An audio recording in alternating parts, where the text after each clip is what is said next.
From the great halls of their house, there are assembled three who hope to one day be the world's greatest driving heroes.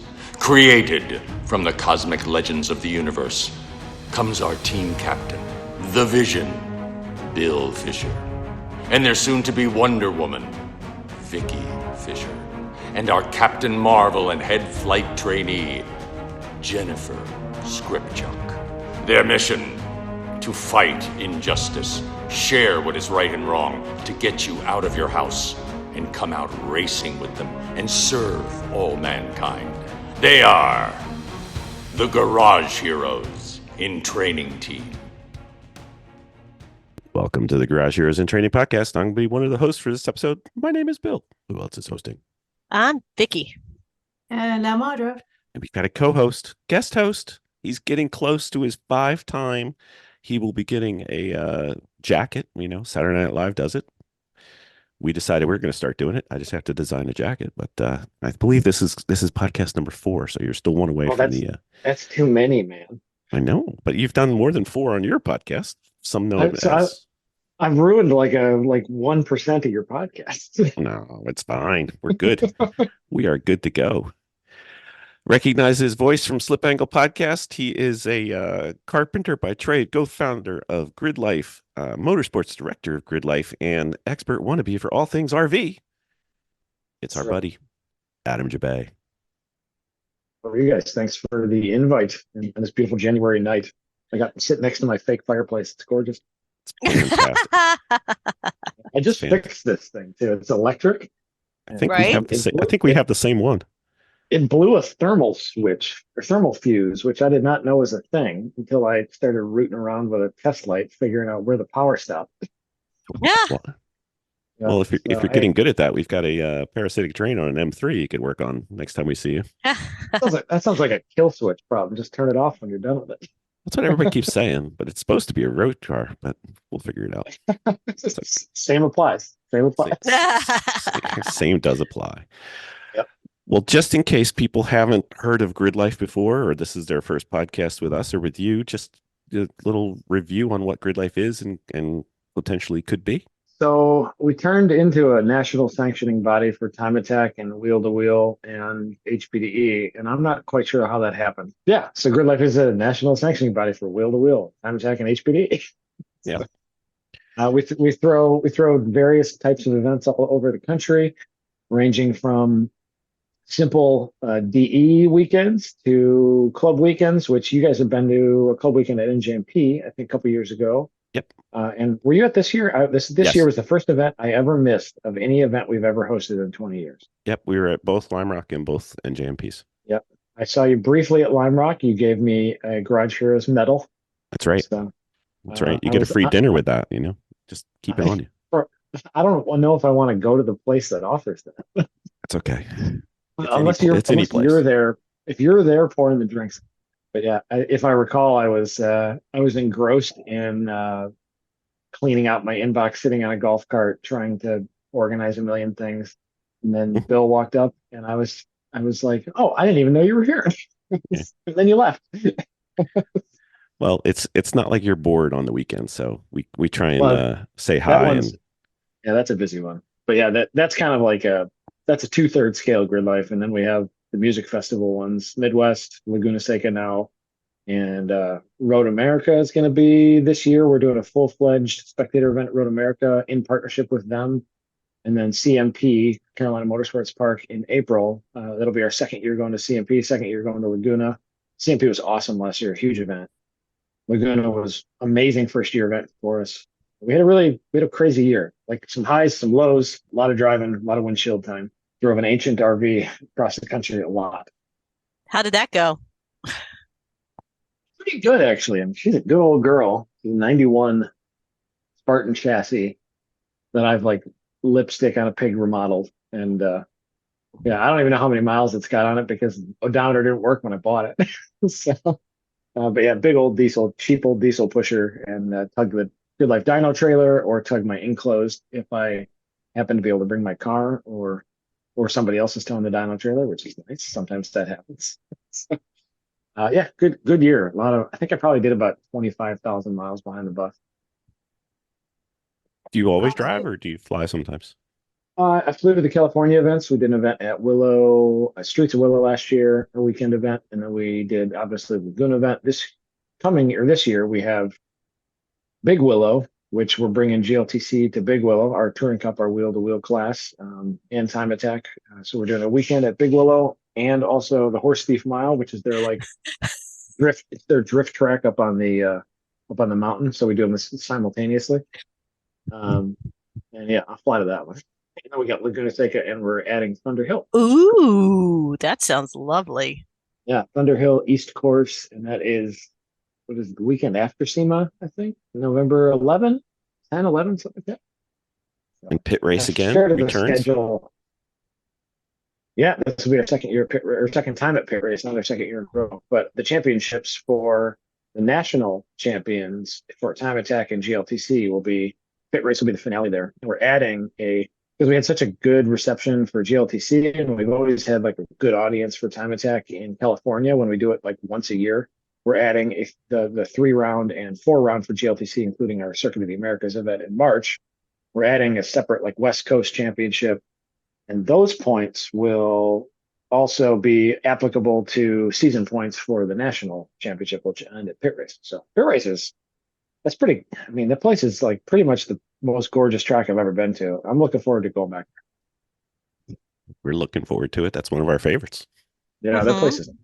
We've only been there one time, and we did a co-host event with Auto Interests, and we like beta tested our rule set for Super Grid, which was it's paused because we can only do so many things, but it's kind of a sprint race and enduro race hybrid format, and we also did a run group of time attack at that event, and it was a fun event. I really enjoyed working with that place. The management is great. The team they were awesome to deal with.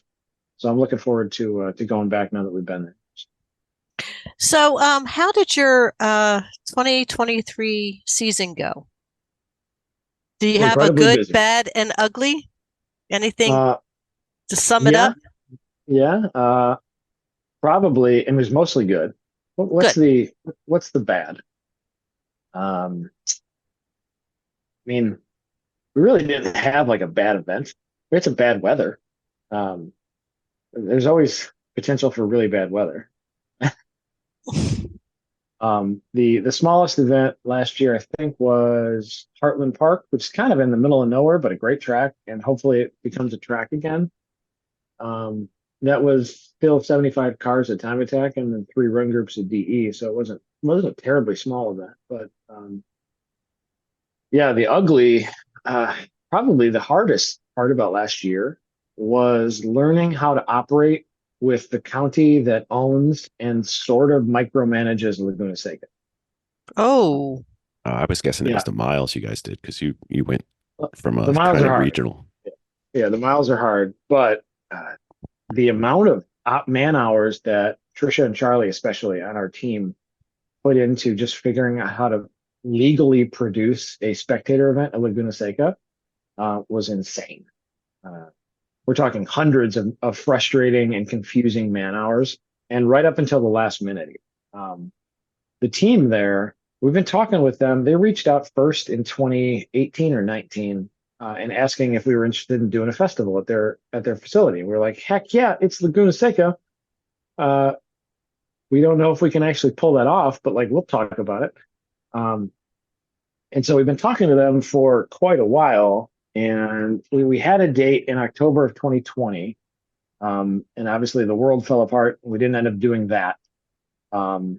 So fired back up conversations about a year and a half ago with them, and it's a whole new team there.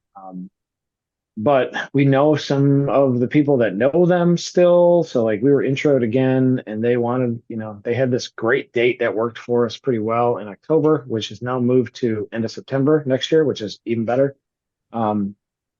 But I do have the bad. I'll tell you about the bad later. I figured out what the bad was.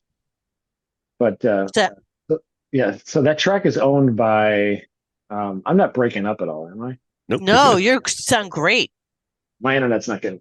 Once in a while, I just get paranoid that like when I'm on Zoom that people are freezing up, or I have bored them to death. So But yeah, so that track is owned by the county, which is weird because they're like not in the race car business. They're not in the track business. It's just like a park for them. So they've got a management team who was actually great to deal with, but they're largely were new staffers who it's one of them semi-governmental organizations that like if nobody yells at them, they don't know they're doing anything wrong, you know?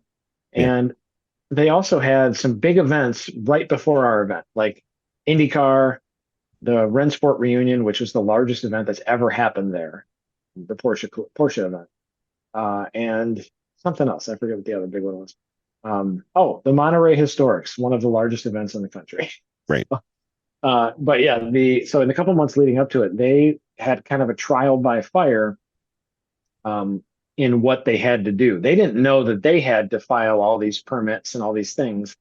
And like in the last like couple weeks, it all got thrown into our lap that like literally every vendor, every 10 by 10 that wasn't a competitor needed like a permit, needed literally needed like a load rating on the roof of it. We're talking like easy ups even. Fire extinguisher. Fire extinguisher, exit sign, which is a weird one for a building with no walls, but literally an illuminated exit sign, all these things. And the permitting process was the hardest. But we can jump through hoops, fine. You know, I can go buy a bunch of fire extinguishers. I definitely didn't steal any of them from our rental RVs. Didn't do that. That would have been bad. But No way. And the permitting process, like the people that you had to file it with, even they are like, I don't think you need to file this. And then somebody 2 hours later would email back and say, you didn't file this right. And it just became, you know, a crazy bunch of hurdles. We got through it. It ended up being like inspections from the county, like during the event too. They have to be like hosted and walked around the event, show that we're complying to what we had filed permits for and traffic flow patterns and entry and egress into each aisle and all these things. But it went fine, but it was kind of a nightmare. And I think we might have almost killed our ops team, but they did a great job. And now that we know that, hopefully, now that we know what we have to deal with, it'll be a lot easier next year. No surprises, at least. That was the ugly, weird learning curve that like nobody anticipated, even the racetrack, because a lot of their employees were new. They didn't have any ability to really help. They were kind of learning also and also learning at these giant events that they hadn't done it all correctly previous, which is interesting. So, Wow.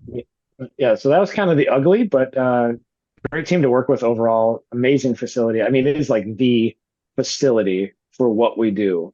And it was a pretty good first year. It was our best first year festival we've ever had, attendance wise, et cetera. It was a really good first year event. Usually it's about a 3-year build to being a full festival event, but this was pretty good. I mean, it wasn't full. The place you can put 100,000 people there, but the place felt really full in the paddock in the central festival area, which is cool. That's good.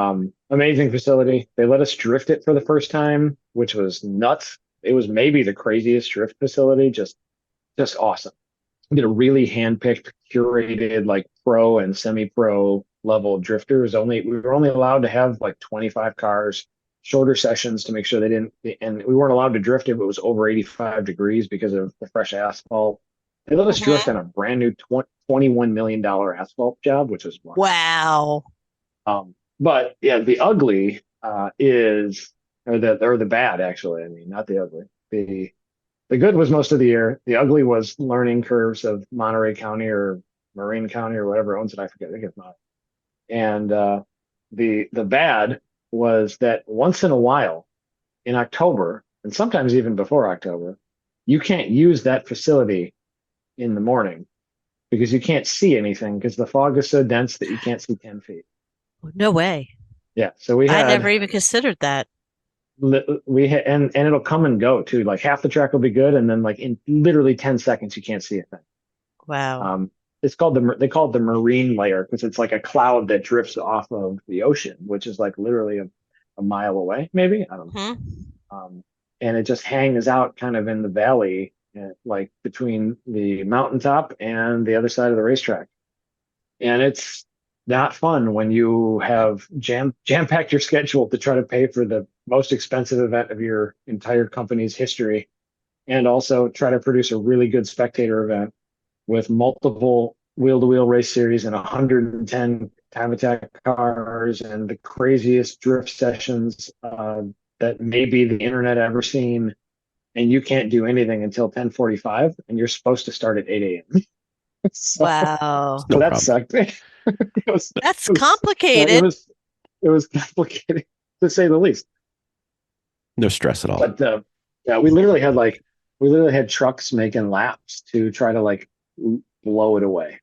Like that's how crazy, and keep the track like from getting too much dew settled in and stuff. Like as soon as it broke, though, we had cars in grid waiting. As soon as it broke, we had cars on course. I think it was at 10:40 in the morning. We were supposed to go hot at 8 because they have a hard stop at 6. We had obviously GridLife Time Attack Track Battle, the NOS Energy Track Battle Championship. That was the finale. That was 110 cars, I think, and the Group A, like our fastest class. It was the wildest one we've ever had because that track historically is like inaccessible to like an amateur driver on a sound-free day. This is one of the first times that's ever been a thing. So, because usually they have a 96 or a 105. We had a 105 on Sunday for the DE portion of the event, but we had sound-free days on Friday and Saturday. So we got like people showing up with old LMP3 cars. We had some crazy unlimited cars. Sasha from Canada with his hybrid electric 350Z that has the highest horsepower VQ naturally aspirated motor ever built. He won the unlimited group. We had the Pikes Peak Hill Climb winner, Robin Shute, for the last couple. I think he's won 3 times. He almost reset the overall track record in competition there. He was like 1 second off the IndyCar record in raw pace. It was like a 110 or a 109 or whatever. Just really crazy Group A. We had like 40 cars of GLTC for wheel to wheel. We had a new series to us, the Rush SR1s, and it was the first time that they've in North America or in the USA ever had a literally spec series. We ran them in the same, because usually they're a run group inside of NASA or an FIA sanctioned event in Mexico or Canada. They're little tiny like 3/4 scale radicals almost. They look like narrow radicals with like 1,000cc Yamaha, Suzuki, I forget, but they're super bike motors. They're really cool little cars. They ran in the same format as GLTC, not the same time, but ran a practice, qualifying, and 4 sprint races. They had a great time. They had 25 cars, which is the biggest group they've ever had, and they're going to run a 5-round national championship with us next year, which is very exciting. And then we had Drift, which was like has never happened there, so nobody knew what was going to happen, and it went really, really well. Like it was so cool. It was the craziest, funnest, like felt fake weekend. Like once we could start operating, the on-track stuff was so intense because we were trying to do, a 10-hour day or not even 10-hour day, 10-hour day in basically 7.5 hours or whatever. And we got most of it done. We did pretty well. We had a pretty crazy day on Saturday as well. We ended up running over, and they don't ever let anybody run over, but they let us run over because we also had the Tesla Model 3 Challenge running with us, so we had quiet cars. So they make a lot of tire noise, but they don't make any exhaust noise. So we ran until 6:20, I think, on Saturday night. Oh, wow. But yeah, pretty crazy event. But the fog was the last event of the year. Also, definitely, it felt you're so unable to fix the problem. Like you're out of control. You're at the whim of Nature. literally Mother Nature. Yeah, and it was actually so bad that like walking through the paddock, it looked like a Hollywood movie set because you could only see 50 feet. It was like a fake graveyard from 1970s movie. It was so foggy. Everybody just like all the drivers, like nobody complained. They all just kind of knew what was happening. We tried to keep on in real good communication via our text message system and PA calls and stuff like that. And it was a great crowd too. Like the driver crowd they were super clean. We had a couple of cars light on fire, which is not fun. But yeah, the driver crowd they were great people to deal with. We had a lot of regulars, a lot of our season competitors. Almost every class was swept by Midwest-based GridLife regulars, which is cool to see, like how fast our middle of the country crowd is. Mm-hmm. But yeah, it's a wild event. Definitely the hardest job was being clerk of the course, which is my buddy John Raymond and I basically making the schedule and fixing the schedule and figuring out how to plan the things. That was the hardest job I've had all year. But John and I were a pretty well-oiled machine together. He's my guy in the tower. He's my race control for most things. We have a separate like race director for GLTC, but John is my dude. And yeah, he crushed it.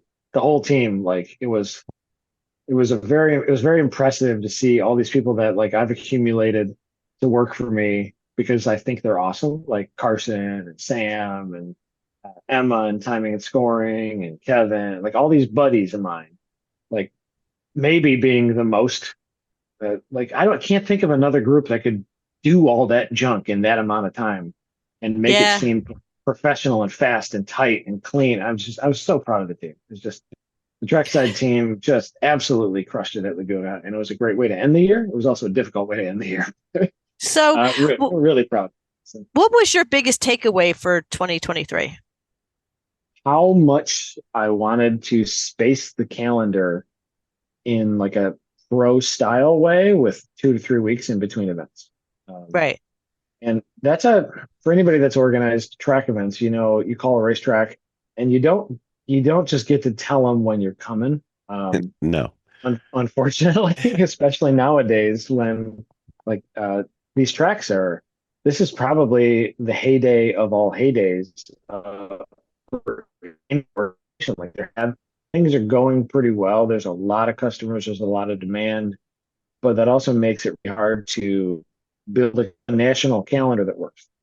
And for the last 4 or 5 years, we've had enough events where it's becoming a problem. Last year was the hardest year. We actually, in the span of 9 days, I think we had 3 events at one point.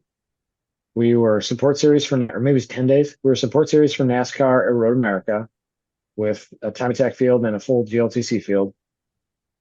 4 days later, we were doing a registration at Mid Ohio for our second biggest driver event is Mid Ohio. It's a huge event. And then right after that was Lime Rock, which I don't remember exactly how many days they were apart, but it was nuts. It was really hard. So we were all across the country in that short span. And then we had a lot of them that were like back to back, a bunch of back to backs, like big event and then small event. And the biggest thing we wanted to do was spread things out to make us not hate what we were doing. And that's been kind of a push for the last 4 or 5 years, ever since we've been doing more than 4 or 5 events. But it became really apparent that like, if we can't do it in a logical fashion, we have to turn some of these events down. So we started basically telling racetracks that if we can't move an event, we can't do the event. It turns out the racetracks wanted us to come and we got the schedule we wanted. So, which is great. I mean, it was hard. It's like hard to believe that we actually got what we wanted from most of this. Like there's a 2 and 3 week break between everything. So yeah, I'm excited for that. I'm excited to not come home and not even unpack the RV or not even unpack my bag because I'm leaving again in 5 days. I'm not going to have that, which is great. And we can also probably do a better job. We've been really working on pre-event communication, trying to standardize and format and make sure there's no questions, and like the FAQs are getting better every year. Like all the little pieces that when you start out, you don't think of all the things you need until you start trying to put out the biggest fire, and then you fix that one, and then you find all the different fires in your system and you try to put them out and try to make it the best possible org that you can make it in order to make it a good experience for the drivers, for the spectators, and everybody. And I think the spacing of the events is like the cherry on the top of all that. So yeah, it's going to feel good. The biggest takeaway was that we needed to do it. And somehow with some grace and leniency from some racetracks, especially, and some other organizations that were like willing to flip a weekend or move things, not a demand. We're not like throwing any weight around. We're just hoping and asking and like begging, and it worked. So thankfully that'll be that'll be a thing next year. It's a good spaced out schedule that feels like it's a repeatable thing. Like people can plan on going to Lime Rock middle of August. People can plan on going to, Laguna end of September. People can plan on going to, the Michigan event, the Rev Up, 2 weeks before Midwest Festival. And when does that happen? That's end of May and beginning of June. And so, yeah, hopefully this all is repeatable and good. And I think we found our home in a lot of places. Amazing. Yeah. It sounds like, That's you have a lot hard of part. humble and gratitude going into that. And that's I- that's going to help you out. Yeah, I can't thank like the tracks enough for like CMP moving a weekend and things like that. Like, and the other orgs were, like somebody might have had that weekend for 10 years. And they're like, yeah, I actually don't mind doing it 5 days later. Like, great. So, That's yeah, really thankfully it worked out.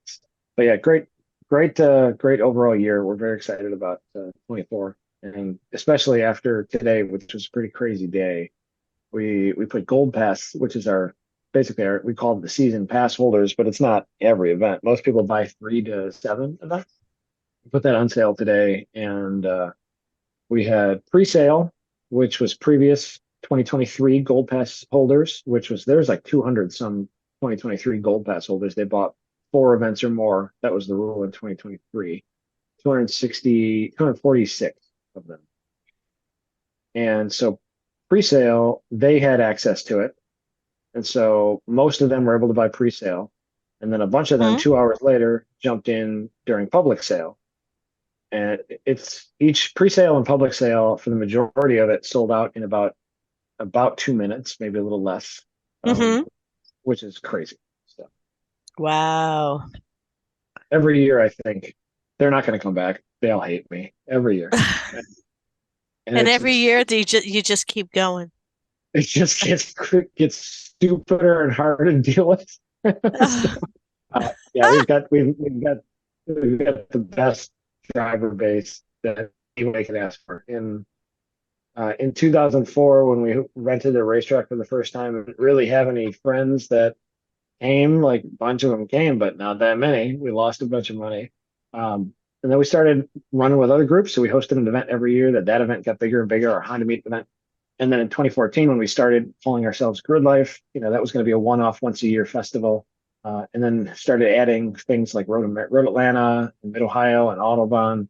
And it was fun, but like I never thought it would be this crazy. I never, ever in a million years thought that it would sell out in 80 seconds and we'd have to have 8 people on a conference call in multiple locations and developers for the ticketing company on the call, doing customer support and answering questions and making sure people felt heard if their tech things were a problem, and talking about live quantities and moving things around. It was a wild day.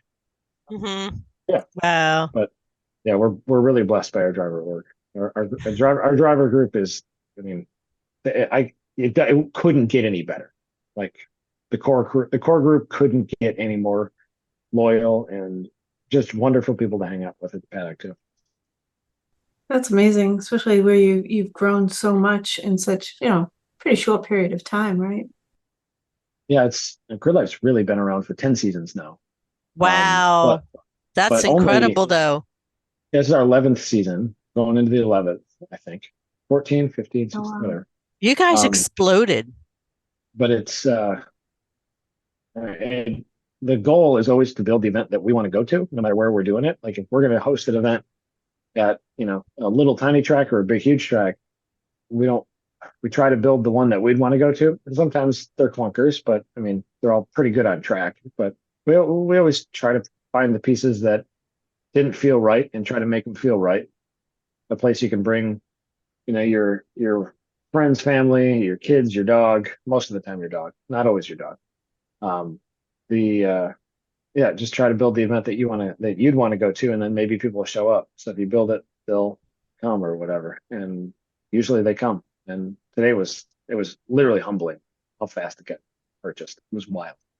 That's pretty cool. Captain's log supplemental.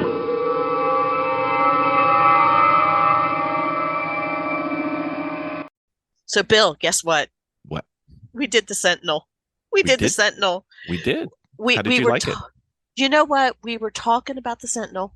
We have. It was great. We understood watching how the Sentinel works, Mhm. but we finally got it into our car, and I got to tell you, that was really awesome. I was able to see every one of my mistakes. We have hours of them. We have hours of my mistakes, That's right. but we have hours of good stuff too, which is awesome. It actually showed us the speed. Did it show us where we were on track? We were streaming it for We were streaming it live. we're boring billions of people across the world.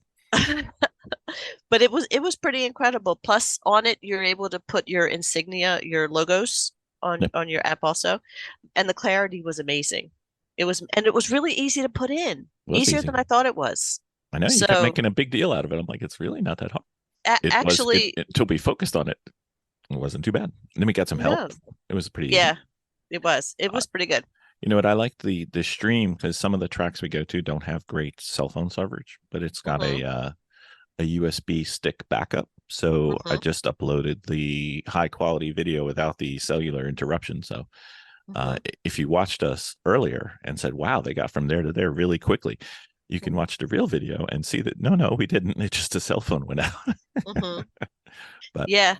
So the learning curve for me, obviously, I'm slightly techno Amish.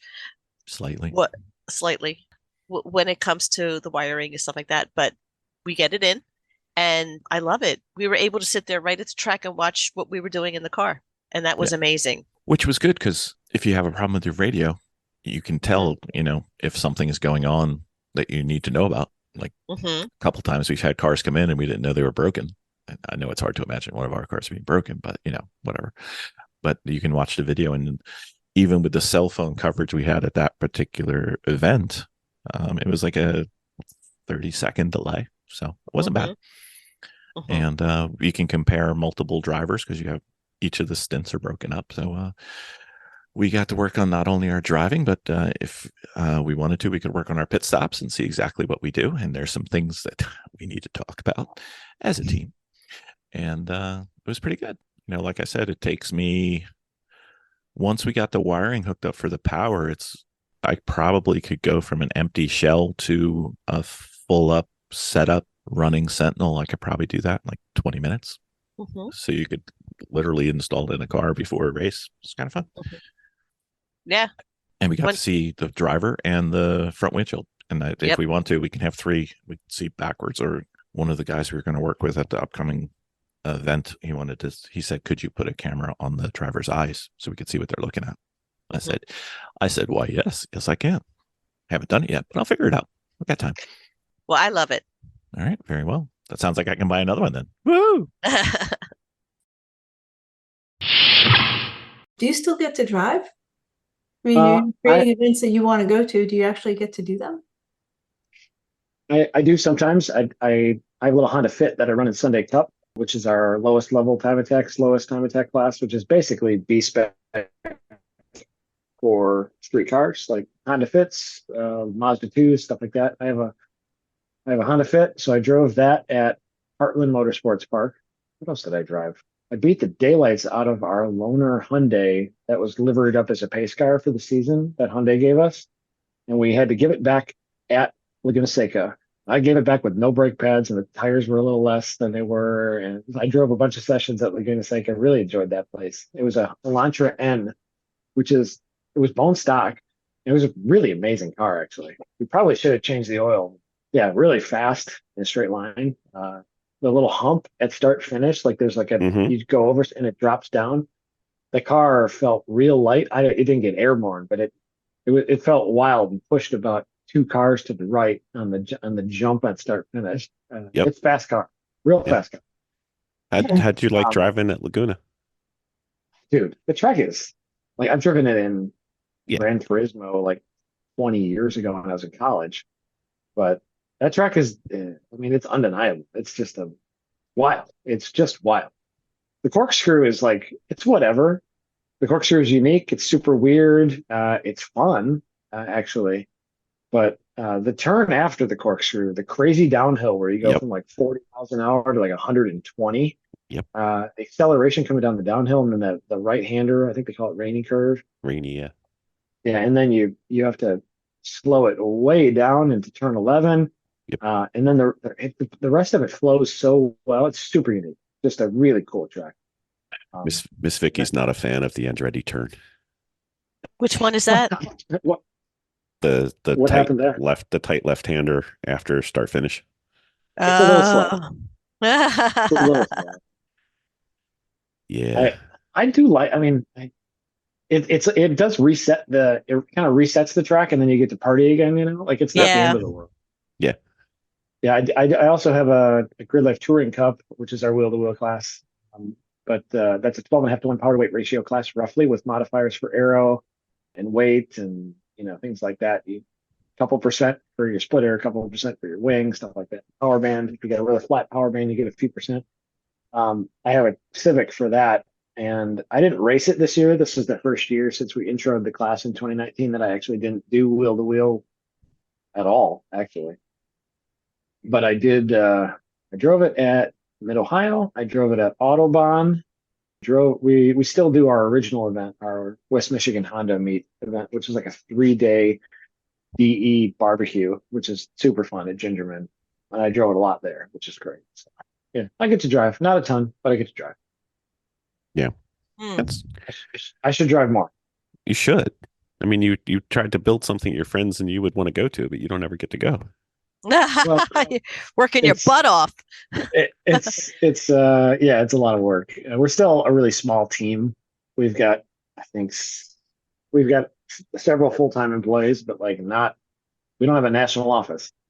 And we rely a lot on volunteers and weekend employees and things like that. So, and at trackside, motorsports wise, they're all looking at me.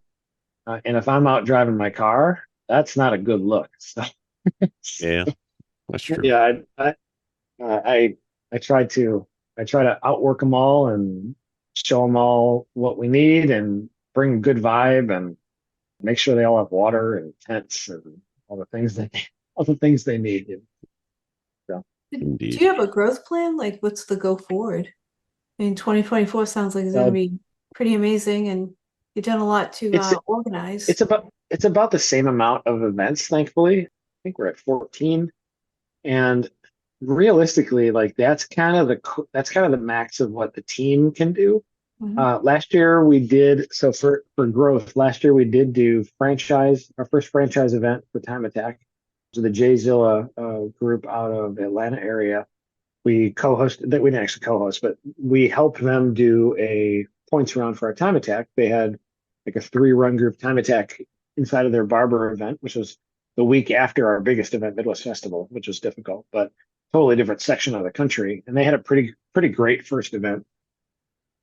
So we're probably going to do some with them next year. We've also gone international with our rule set and with the Canadian Time Attack Challenge CTAC group. And they are using our Time Attack rule set. We're probably going to host our first international GLTC race next year with them. Not in 24, but in 25. Working on a Mosport event. Oh, They're wow. going to Mosport. They're going to Mosport with their Time Attack group, and they're probably going to do some DE and stuff too. But they've strictly done Time Attack so far, and a few of their rounds will be GridLife National Series points rounds also, because we've got a lot of Toronto area competitors that drive to. They drive down to New Jersey. We did several years at New Jersey. They were down there. They all the way to CMP. We got several of them that go all the way to Coda for GLTC. The Canadians, they are not afraid to hit the interstate, and No. so we're trying to with the help of CTAC bring some of what we do up to them. So the Time Attack rule set is something that we've tweaked and refined it for a decade now, and people like the rule set. It doesn't have a lot of holes in it as far as I have X car, there's no place for me. But there's Mhm. also not 25 classes, 30 classes, 40 classes, So with a few minor mods, most people can, feel like they have a chance in one class or another. So yeah, we're pretty happy with where the Time Attack rule set is at. So and so are they. We're pretty good friends with a lot of the people that are running that org. So we're excited to go international with that. So franchise stuff is kind of where we'll probably, and not really franchise, but like regions, but not really regions, but like, hey, Yeah. I like that person. Let's run an event with them. And then train up some people to support, like our big event in one area. And if they do 2 or 3 other events that support our big event, it's good for everybody. It builds the scene in the area. And we've been slowly doing that ourselves in California, which is a big place, obviously, but we've hosted at Willow for 4 or 5 years now. Right.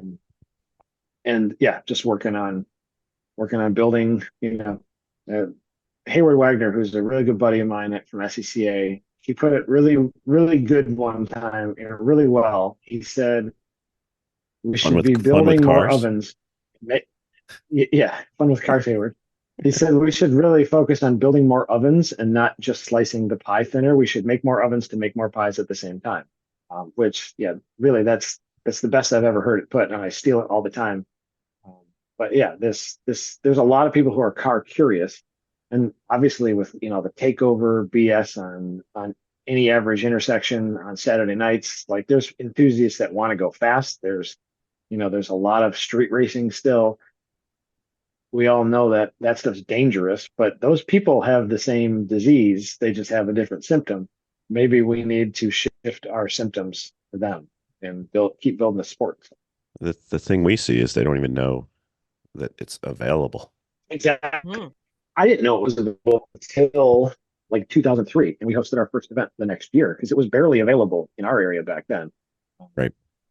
The best thing that we probably ever did for the Midwest track scene was start Midwest Festival. And a lot of people are like, yeah, I'll bring my car up to the car show. Oh, I like that music artist. I'll pay $50 to go see them. This is like, a decade ago. And it was like a 1-day thing, maybe a 2-day thing. And then it grew into this big spectator thing. A lot of those people look at the racetrack for 3 straight days amidst a haze of, beer and whatever. But they think, I don't even know how you can do that. But then we do taxi sessions. We put them out on the racetrack. They can see it. They walk the paddock. It's an open paddock. People can, ask questions, check out similar cars. How did you get into this? And I think that's really what's probably made the Midwest, Chicago, Indiana, Michigan, Wisconsin area track scene. That and similar events like up in Brainerd and on the East Coast, you've got Hyperfest, similar event, bringing spectators to the racetrack, young people who are car curious, car enthusiasts. They want to see it. Like, how else are we going to show people that you can get on a road course? Like, how else are you going to do that? You got to bring the people to there and show them what it is. You got to do a good job on social media, showing them what it is. You got to have a easy to navigate website, which we just did. I mean, it was 1,000 man-hour refresh last year, and we still continuously updating, make the rules readable, make the FAQs solid. We started a Discord last year, and it's like an easy to access forum where people can talk and they can ask questions. And then Slip Angle Podcast, we've been doing that for literally 9 years, and just talking about anything and everything, trying to record what we would talk about when the track went cold anyway, just to make it seem a little accessible.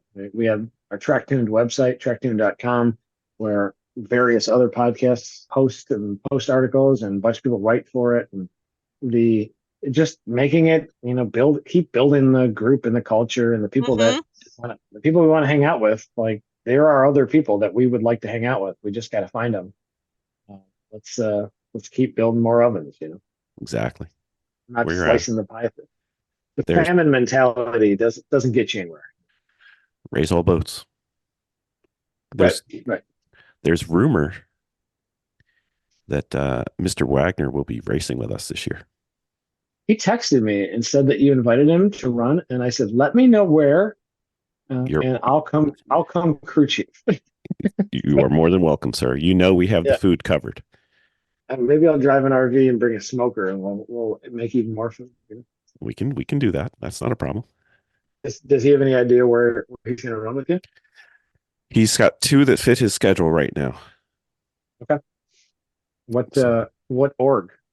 Lemons. Cool. I missed Lemons. I did a bunch of Lemons, and I wish I hadn't accidentally started a sanctioning body. I'd still be racing at Lemons. I mean, if you're there, Adam, I know at least a stint for a couple hours that could be easily fit for your bottom.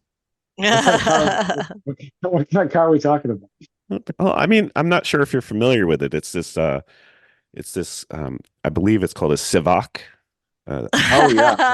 I think those are what, Scandinavian or something. Yeah. Yeah, I think it's called a Egg Civic or something like that. Okay. Yeah. I've probably only put about 180 engines into and out of Civics. So, Yes. They're like Legos. they're not too. As long as you can keep a distributor in them, they're okay. It's a D16 if that makes you feel better. Yeah, I'm a big D series nerd myself. I've got 27 D series transmissions in my basement right now. I know. I have one for you here that we didn't hook up with at Lime Rock. So Oh, Yeah, is that the cable Yeah. one? Yeah. Okay. that'll make 28. It's a cable shift. It's a collection.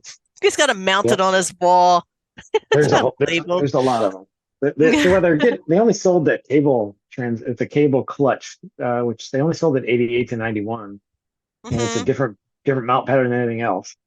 Well, So, what's so like, special about it? but nothing really. They're just they're just getting rare because everybody took them out and threw them away and put the dual cam motors in. Uh-huh. And they just don't make those anymore. It's a 35-year-old trend. well, Or So, whatever. so you're using it for a collection piece? Maybe a future sale for. No, I've torn apart. Actually, probably only have about 24 of them now because it takes about 3 junkyard trannies to like fix your exploded tranny when your good one blows up. Mhm. So yeah, they get broken down, and you might need a slider, you might need a third gear, you might need a shift fork. The shift forks in them are never slam those gears super hard because that's a little cast aluminum shift fork. Yep. The gears are strong, but the shift forks aren't. So Oh, is that Yeah. on all transmissions of Civic? so if you're looking for the one you can bang shift the hardest that will bolt into an EG 92 to 95, it would be the 96 to 2000 D16 Y8 trans, which came on the EX model and in Canada the SI model, and that had steel shift forks instead of the aluminum, and that's the same bolt pattern, same bell housing bolt pattern, the same mount bolts and everything as the one in your car. So if you can upgrade to what people call the EK transmission, that would be. We I did. could so nerd out with Adam right now. I really could. That's a strong one. The oddball with those engines, though, the ones out of the 96 to 2000, is that they didn't drill all the oil passages in the crank the same. And I think it's the center one. This is on the Y7 and the Y8 motor. The center one, basically, it's just like hoping that there's oil. It's not drilled through the crank. So they spin bearings a little easier. The biggest problem with that engine is it was the first time that they used like a knock sensor to determine how much ignition to give it. And guess how great a 96 to 98 knock sensor is? It's not real great. It's not real great. 5 stars. They blew, 5 stars. They blew a lot of head gaskets in OEM form because of that. Yeah, I think we had ours bored out. Yeah. Yeah. So that's standard practice for us right now. Yeah, just punch the thing out and throw the best head gasket and cross your fingers. Yeah. Yeah, we've at one point I knew how many engine swaps I had done, and most of them were in 88 to 2000 Civics. Like when I was in college, I was basically feeding myself on the weekends or during the week even. I would do a clutch job for a broke friend or whatever. I would swap an engine, get a junkyard engine. I would do an engine swap for performance for somebody. At one point, I was up to 268 engine swaps, and I don't know how many. I don't know how many ago that was, and I've never been a real mechanic. That's as close as I've ever gotten, is like making a few bucks to do it. Yeah. And now you do it for free in a GLTC paddock. I have done it for free in the paddock. We did it last year. We did it. We did borrow a stacker trailer to do it, which was fun. But it's like a lift. Yeah, it's like an in-trailer lift. Except for when it's when you run out of room and you and your friend are stuck holding the engine up because like they can't get that one bolt in and there's no way to get to the top. And so you and Sam have to push the engine and trans up to get the bolt in. Yeah. Like, yeah, it's not ideal, but when you got enough guys drinking beer, it gets stuff. So Yeah, we have a lift in our hangar, so we just drop the engine right out the bottom. that's the only Just- way to do it. I just roll it away. Pull a couple bolts and drop it out the bottom. People that That's pull them right. out the top nowadays, man, you're better off hooking the cherry picker to the car. Pretty close. Lift the car off of get a couple of the Yeah. Harbor Freight the dollies and lift the car off of the engine. It's way easier. Yeah. It's almost the same The weight. very first one, we did, this is like in 2001. We didn't know how the axles came out of the transmission. And yes, with a lot of finagling, you can pull an engine in trans out the top of an 88 to 91 Civic, out the top of the engine bay, with the axles attached to the transmission still. Wow. Mm. It's not good for the axles. I'm nervous. I'm nervous about the Honda Fit. You can do it.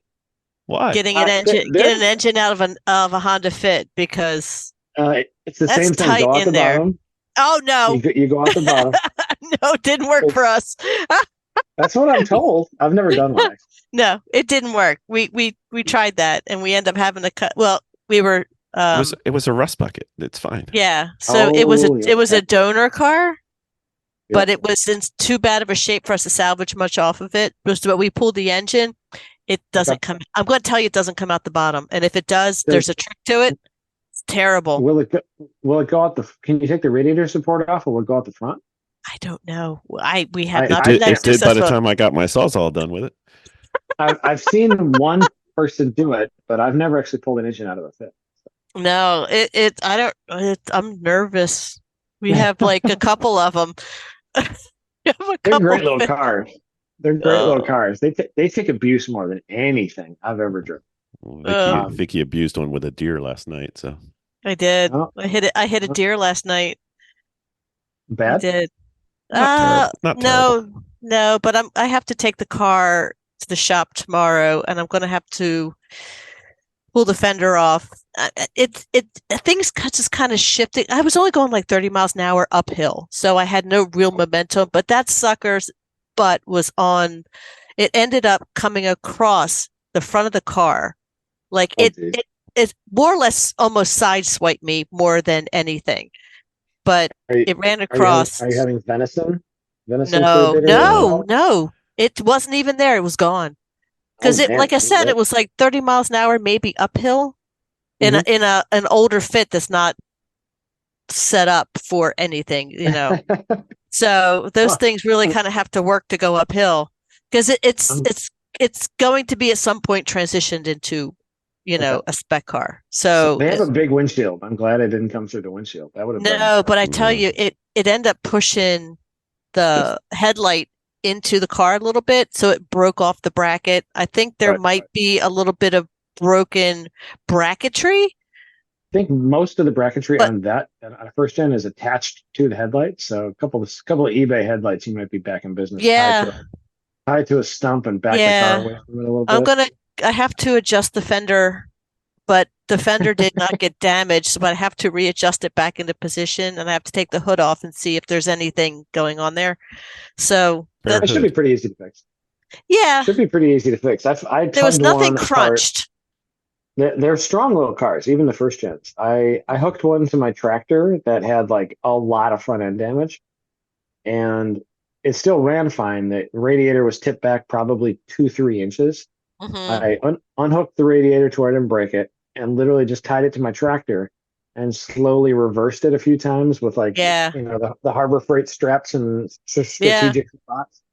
And I mean, the car looked perfect in 20 minutes. New headlights, a new hood, and you're good to go. And I was good to go. So Yeah, I'm gonna go. I gotta take a look. There's nothing crunched, but I think things, like I said, the bracketry just shifted some stuff, Yeah. so I have to go take a look at it. But I have glad the you car didn't have a because passenger. we loaned. I did. A deer My is a daughter was I in mean, there. a Oh, deer is a passenger. and I'm supposed to be installing a radio for my sister, like an Apple CarPlay in it for her, and that's the reason why I have it. She's actually borrowing it from us. And now I'm just like, I'm more upset that I have more work that I, Not the because fun kind either. More fun when you're no, putting I have, coilovers on it. no, I have like a, a, a line of cars coming through to get ready for the season. And this is just not really what I wanted to do right now. So And, it's fine. and Bill's been sick. He's not any help. No, I'm not good if I wasn't sick. yeah, he's got a car up on the lift right now, so that's its own thing. So we're gonna have to get the quick jacks out. You got too many cars. That's your problem. I consolidated some cars. I only have two cars really right now, and then I got a project truck. But Mhm. man, they start to own you after a while, don't they? Yeah. I think they're the boss. Yeah, they do become the boss. Yeah, but yeah, it was a crazy year. I'm glad you didn't have a deer as a passenger, and Yeah. it's easy to fix. Well, hopefully. Yeah, can we pivot back to the rules for just a second? Sure. Do you have any rule changes for the time attack or the HPD classes coming up for 2024 that would be notable?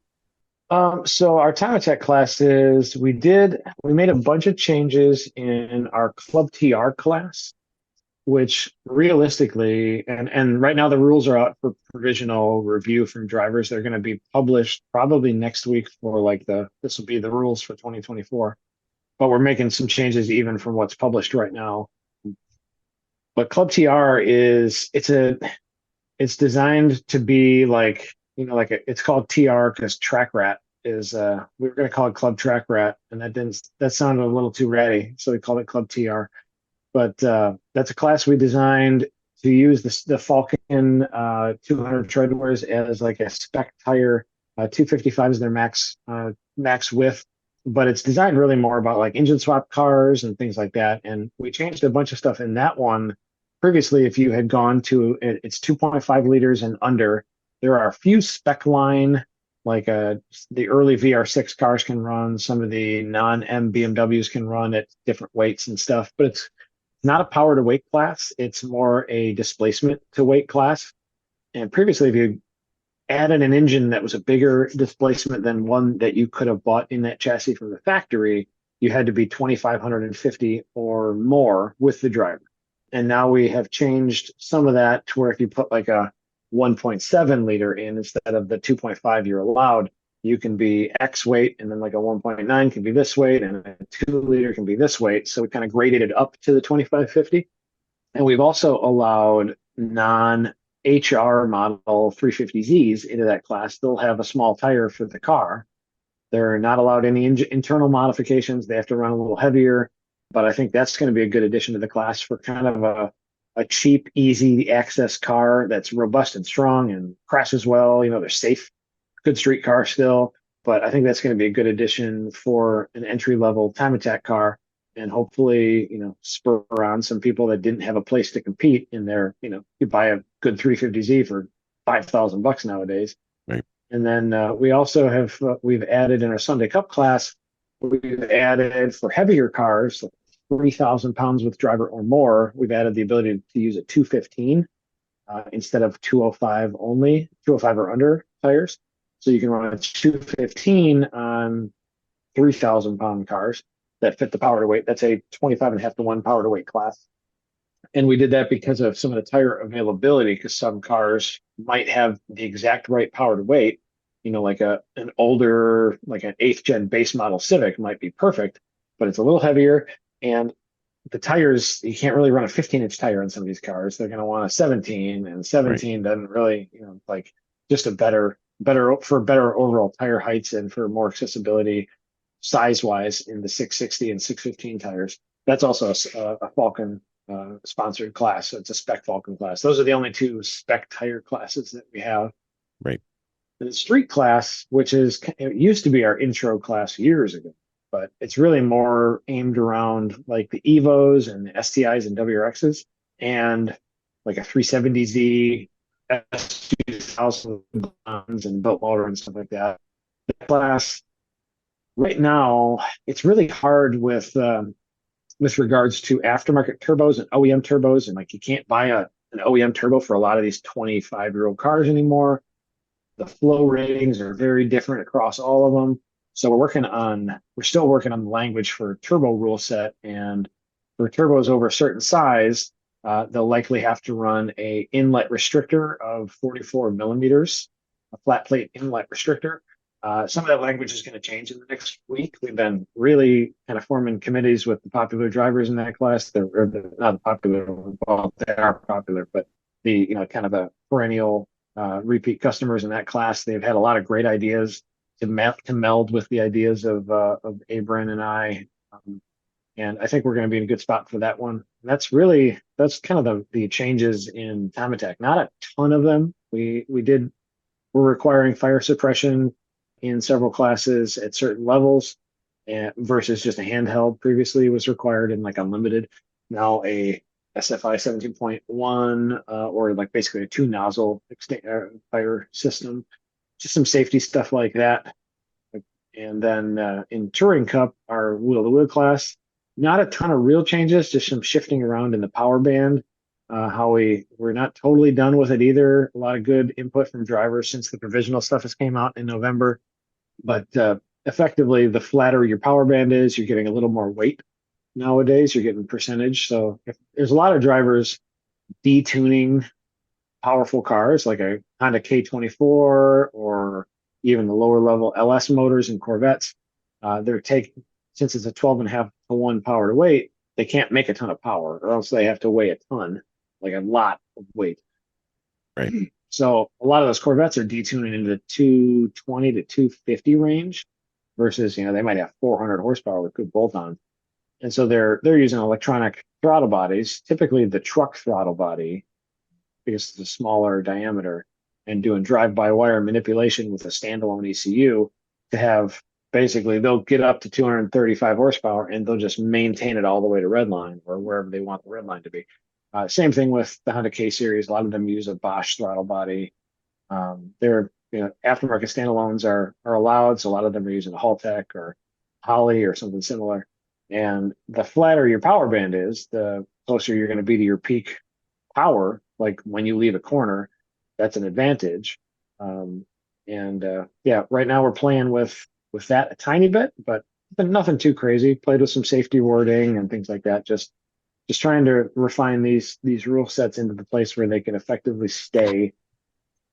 Time attack has been pretty stable for a bunch of years. GLTC has been largely stable, just tweaks and revisions to try to give the most amount of cars the most chance at parity and the most chance at winning a weekend. We had a lot of different chassis win in GLTC over the past few years. Corvettes were a little dominant this year because they started sharing info and really setting those cars up.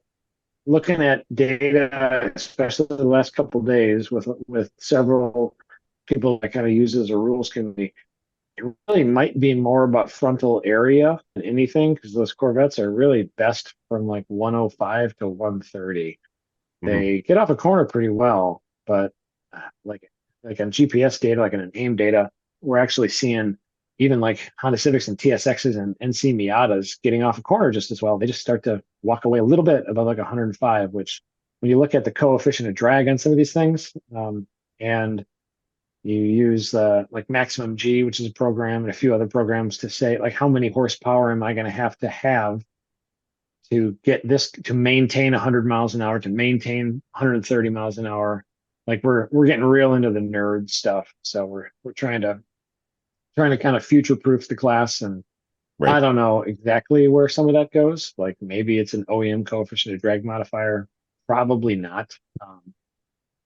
So yeah, getting pretty into the minutia. The rules were all in a pretty great place. We had great parity overall last year, and now we're just trying to keep refining it and try to do it in a way where it's not punitive, but to where more people can feel like they toe to a racetrack, they've got a chance of being in the top 10. So. Yeah, that's great. So it's really, there's a lot of ongoing analysis that feeds into that, and then you do check with we do your a lot really drivers. We have a really good group of drivers that share AIM data with us. We also we've got a program through the Firelapse company that they built for us to basically we can take AIM data, Apex Pro data, even like Tesla data straight out of Tesla, and we can throw it into their analyzer, and it gives us a really nice comparison tool. So they built us like a bespoke little piece that we can play with to analyze acceleration rates. So we really pay attention to acceleration rate in GLTC because of the wide variety of cars. It'll be everything from an old Honda Civic to a TSX to all generations of Miata to Cadillac to Corvettes to whatever. There's a lot of cars that are in the class. So we're really looking at acceleration rate mainly, 350Zs, 370Zs, whatever. What are your thoughts on the split? I'm sorry. What are your thoughts on the split AB GLTC races at Lime Rock? That was Spectacular. one of my favorite things we did. It was so fun. We're hoping to do that at 3 different events next year. The biggest problem with some of the events is hard start, hard stop, like Laguna Seca. Lime Rock has that, but it's also such a short track that we kind of have to do A main, B main because there's enough demand. And that was even Lime Rock was right on the end of, like I said earlier, like a three weekend. It was the end of a 3 weekend like rush. So we lost a lot of cars just to attrition. We had, I think, 15 more cars registered. Yep. And it's still a pretty good show, but we're going to do A main, B main at Lime Rock, Midwest Festival, and probably Mid Ohio. So that's the plan right now. And maybe CMP if ticket sales keep going the way they have. We've capped CMP at 50, 45, but if we hit that immediately when public sale goes on, we might. There's a lot of demand for it down there, and it's a great little racetrack. So we might end up going up to 70 cars and doing A main, B main there as well. So we can buy it. That's a track I can buy another hour of track time if I have to. So Yeah, I usually try to leave you alone during race weekends, but I couldn't help myself, and I texted you during Lime Rock saying that's the best thing you've done is the AB split. It was fantastic. Yeah, it was really fun to see. There's a lot of people that try really, really hard, and they're perennially in P20 and P15 or whatever, because it's a really hard class to win. And it was super cool to see them a bunch of people get more screen time on the live stream, and then see the amazing battle that Yep. the B class had, like no matter who was in it, because some people were promoting up into A and A was relegating back into B. And so like every B class race was like basically better than the A class race. It was really fun to watch. It was. And I don't think Vicki got to watch it. So what they did was they had, I think it was 43 cars started. So they put the top 20, I believe, were in the A, and the bottom 23. And then the top 20 would race, and the 15 through 20 would get sent down to B, and the top 5 of B would get sent up to A. So Ooh. and you it was a promotion and relegation. Races. Yeah.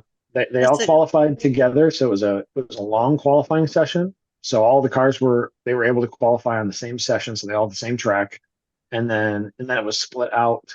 So cars were coming and going into qualifying the entire time. It was never that full in qualifying. I think the most we had on track in qualifying was like 32, which is a lot for Lime Rock. And then it split out into A main and B main.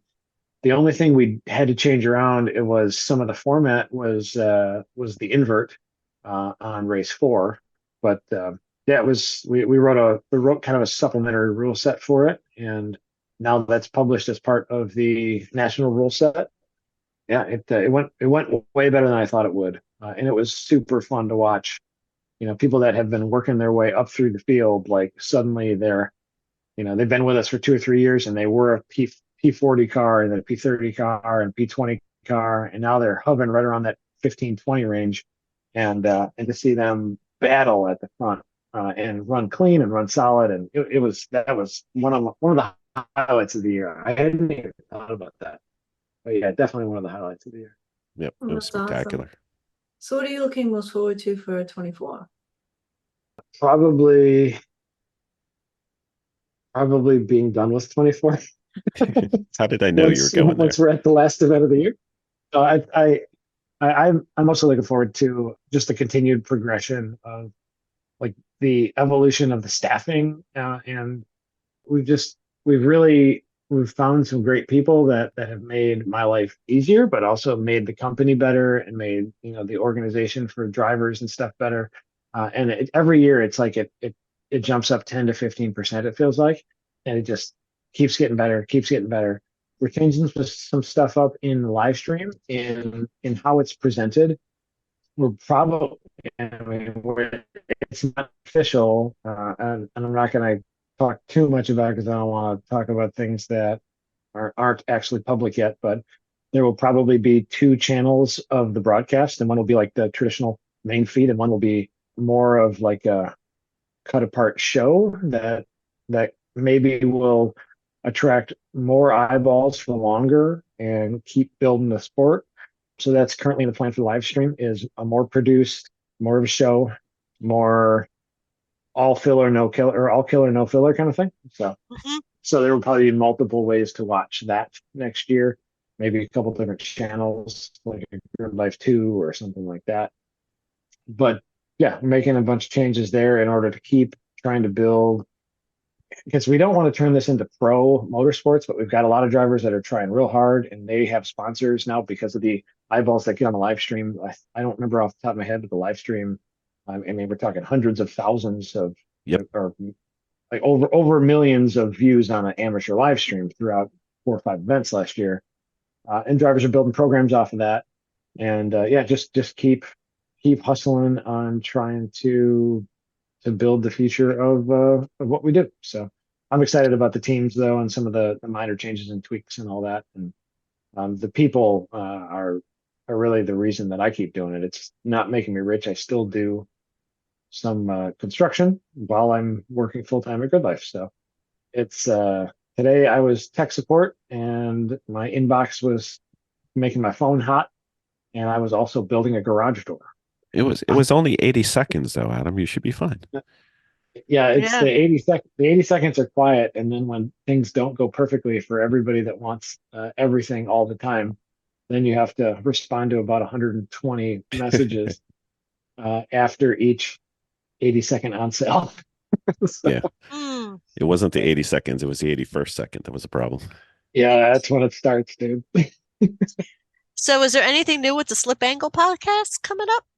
Probably just keeping on doing it and trying to do one a week, because that's the hardest part now. Is I'm actually working 2 full-time jobs. Abe is real busy. Abe's my producer, co-host, and also he's our competition director. He's kind of my rules counterpart.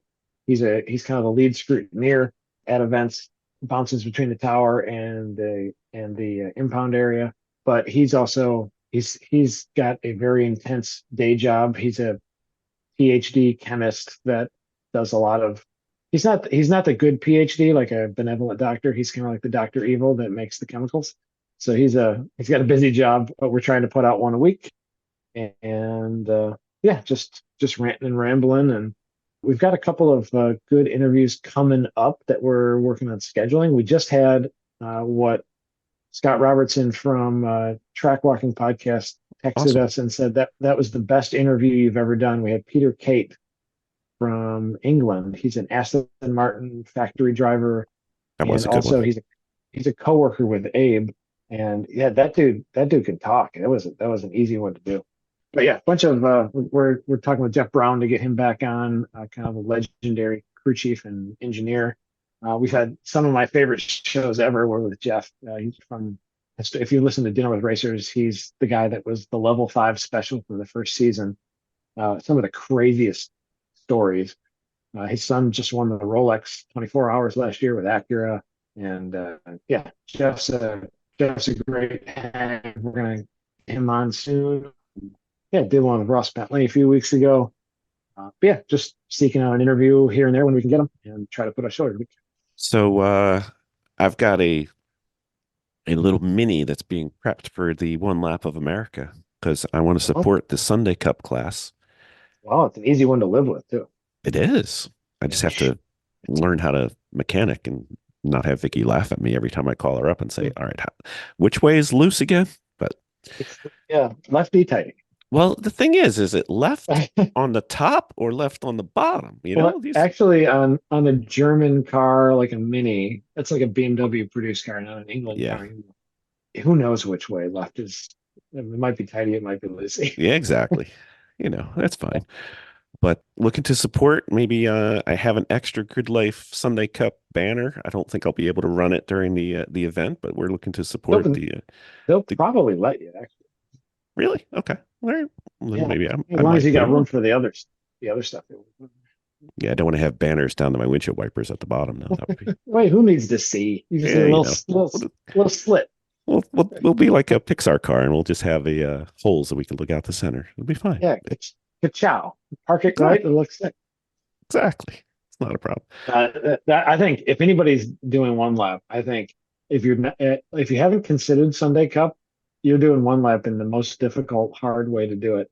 It does seem like Sunday Cup might be the more relaxing of all the classes and kind of the more experience versus attrition. So hopefully it goes well for you.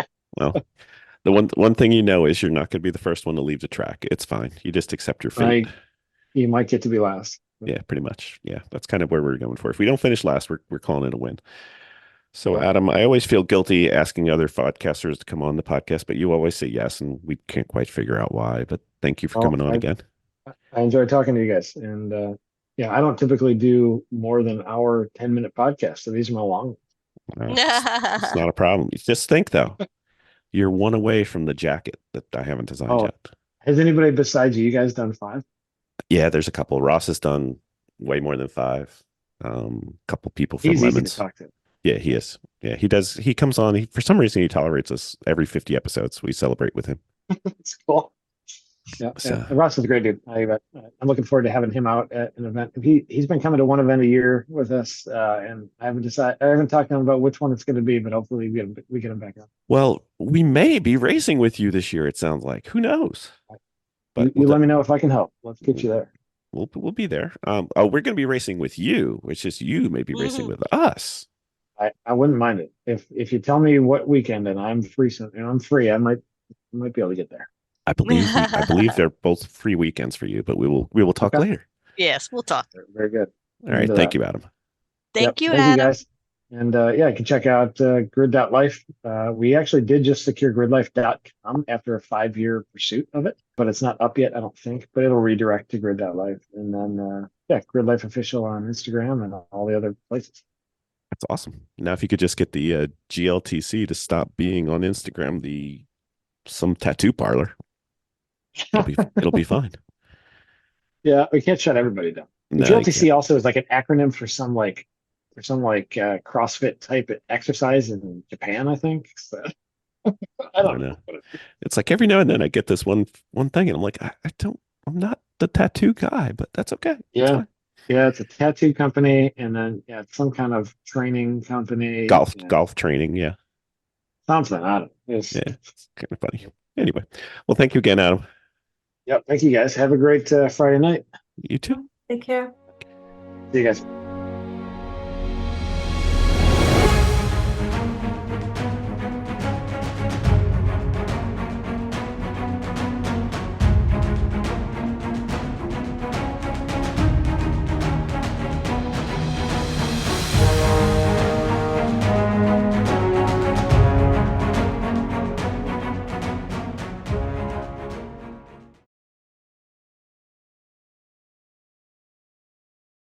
You'd think between the two of us having 1,000 podcasts under our belt, we'd be better at this, but no. I never get good at it. It's okay. Never get good at it. You guys really have like 400 or 500 podcasts now? Yeah, we got 530. Good grief. Yeah. You've been around for years. Yeah, he beats us though. He's been around much longer. Yeah.